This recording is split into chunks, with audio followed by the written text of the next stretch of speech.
কোনো বেচা কিনা নেই, এখন যাতেই পারলে এখন বাপের ভিটে বাটে বেশি দিনা শোধ করতে হবে। করলো না, হাট কমিটি কোনো ব্যবস্থা করে নাই।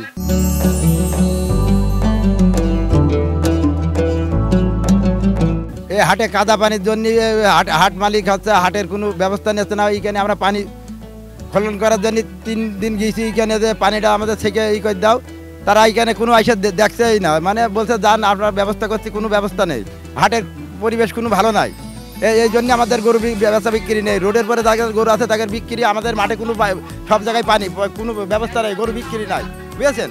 ঈদের দরকার যে গরু আইছে হাটে হাসি করলে টাকা পাবো, এই হাটের কোনো খরচ পাতি তারা করছে না, কোনো ব্যবস্থা নেই। প্রশাসনের লোক ছিল না এর আগে, হাটে আলো বাতাস ছিল না, আমরা হাটের মাঝখানে গরু বাঁধিয়েছি। গরু বাঁধার পরে এখন পেশাদাররা আসছে, তারা রোডে গরু বাঁধছে, আমাদের এখান থেকে তুলতেও দিচ্ছে না, কোনো হাটে যাতেও দিচ্ছে না। আমরা খুব কষ্টে আছি, টাকা না দেওয়া এরা খালি আরাম জ্বালাতন করছে। হাট কমিটির লোক এসে বাস দিচ্ছে না, বুঝেছেন, প্রতি ইয়েতে আমাকে খালি জ্বালাতন করছে। আমাদের এখানে 1 গাড়ি বালি দিলে হয়ে যায়, 1 গাড়ি বালির দাম হলো 1500 টাকা, এখন তারা বিক্রি দিয়ে আছে 2500 টাকা। 2500 থেকে কেরু করছে 3000 নিচ্ছে, এরম ব্যবস্থা। হাট মালিকের কোনো ব্যবস্থা নেই, এই জন্য আমরা গরু বেচা বিক্রি করতে পারছি না। আমরা গরু কিনে আনিছি, যে গরু কিনে আনিছি 3 লাখ টাকায়, সে গরুর দাম বলছে 2 লাখ টাকা। এই হাটে কোনো ব্যবস্থা নেই, অন্য হাটে গরুর দাম বেশি। গরু নিয়ে আইছি হাটে, কিন্তু হাট মালিকরা দেখতেছে না তো গরুর কি অবস্থা, তারপরে গরুর দাম কম, বিক্রি হচ্ছে না। এখন এই গরু হাট মালিকদের বালি চাই, বালি দেয় না।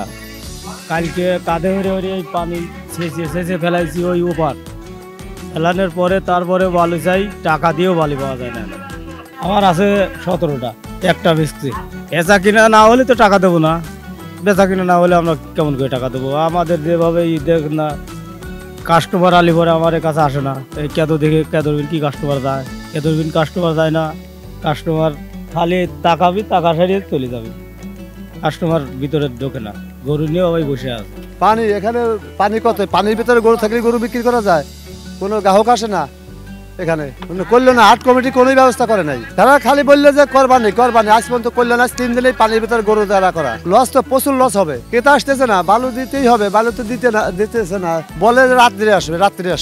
রাত্রে এই গরু তো আমার পানির ভিতরে দাঁড়া রয়েছে, ব্যাগ গরু। এখন কি করবো, কোনো করার অবস্থা নাই, কোনো খদ্দের নাই, পানির ভিতরে খদ্দের আসে না, গরু বিক্রি হয় না, দূরিতে দেখে চলে যায়। আনছি গরু, আনছি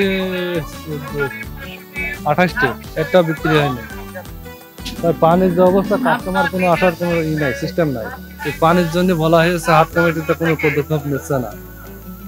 আমরা তো বহুত অসহায়ের ভিতরে পড়ে আছি, পানির কোনো কাস্টমারে আসছে না। জানাইছি গতকাল, কোনো পদক্ষেপ নিচ্ছে না।